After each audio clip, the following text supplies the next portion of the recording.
Okay guys, we are now on the quick start guide, and I want you to go ahead and download this and look at it while I'm going through it. This is going to explain everything. Now, this is quite a lengthy document, but I would really suggest reading through all of it. It's going to help you and make so much more sense. Just take the extra 10, 15, 20 minutes to go through this. It'll be worth it, I promise. So it goes through some things, and a lot of it has pictures, so it's not all words.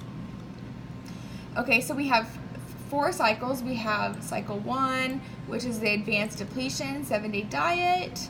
Then we have cycle 2, which is macro patterning. Then we have cycle 3, which is accelerated fat loss. Oops. And then we have cycle 4, which is the diet break, which is the maintenance phase, because we can't always be in a continuous diet or we'll stop making progress. I'm going to again go through all this and read it. Then we have the macro patterning secret code. Basically what this is all of the abbreviations for protein, starch, veggies, fat, free food, sweets, and alcohol. And then again it goes through more in depth of what the cycles are. And then some more stuff you should probably read. Lessons in leanness from a caveman. Basically what this is saying is, let's see, where did it go? Read through this. Start with processed food versus food from nature. So you want more naturey foods. Let's see here. Plant, tree, roots, animals, etc. are going to be the best choice, hands down. However, so unprocessed whole foods, but you know, still use the recipe book. Let's see. So it's saying, for example, a potato or a yam is always going to be a better choice than a wrap or an acceptable bread option. However, that doesn't mean don't eat it. It just means that more times than not, I would pick the potato over the wrap.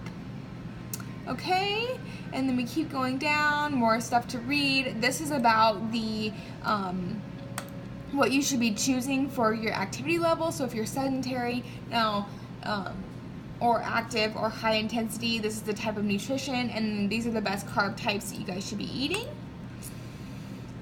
It kind of talks about wheat belly and how 2 slices of bread can increase blood sugar more than 2 tablespoons of pure sugar cane. Okay, so then we go down here, and all of these are better options to pick. So for like bread and wraps and cheese and coconut oils, things like that. Okay, and then how to use fat loss food pyramid for faster results. So pillar 1 would be food timing. So eat your meal every 3.5 to 4 hours, no more, no less.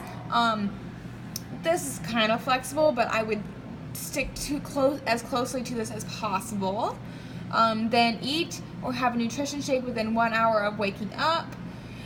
This is really important for metabolism. And then always eat your starches and fruit early in the day before noon or after high intensity workouts. I would stay away from eating the fruit at nighttime.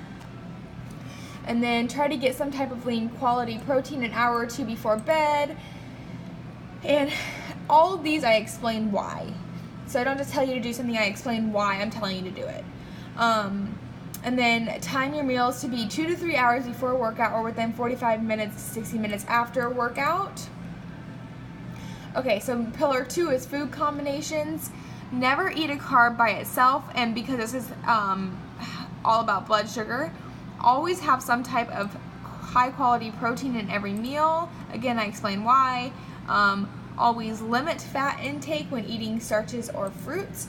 So we kind of say like the obesogenic diet is comprised of carbs and fats. So a good way is to not have carbs and fats together. So in meals you'd want to have more carbs and protein or fat and protein. I wouldn't do like a carb and fat meal, is kind of what that's saying. Again, it explains it. Keep fat intake to a minimum before and after workouts. Again, it explains it. And this is how you can use carbs to your advantage. And then pillar 3 is portion control. So this is a portion control of protein, carbs, and fats. And then what to do if you're anal and want to count calories in grams. I explain how to do that here. Keep in mind though that this is just an estimate, and genetics, exercise intensity, sleep recovery, supplementation can all affect the overall results. So this is only an estimate, so just keep that in mind. Okay, so next is the 4-cycle solution quick start kit. These are things that I would have on hand. So a food scale for the first 7 days is incredibly important. Containers to store your food, so like maybe you do meal prep on Sundays and you want containers to store that in. A BPA-free water bottle, as big as water bottles you can find, will help you get in the most water. A lunchbox and a cooler with ice packs. This is so you don't have any excuses when you go to work all day. You can pack your food. Blender, shaker, and whey protein powder. This will help you get in your snacks. Print out your success tracker and food log, and then print out grocery list and go shopping. Okay, and then here is all things that you can print out to check off to make sure you guys have done it. And then next we have Be a Bottle Baby, Get Your Water Daily. This is all about why it is so important to have water. This will either make or break your progress, I kid you not. So please read through this and get your water in. Okay, lastly, we have intermittent fasting and the 4-cycle fat loss. Now, if you guys are interested in intermittent fasting, go ahead and go through these Q&As. I wouldn't recommend doing this if nutrition is still a new concept to you, or if you don't need to. The person I would recommend doing this for is either the advanced nutrition athlete or the somebody who has really bad shift work that it might help. So read through these if you want to, although I wouldn't recommend it to a lot of people. And that is the end of it. So again, read through this. If you have questions, just let us know.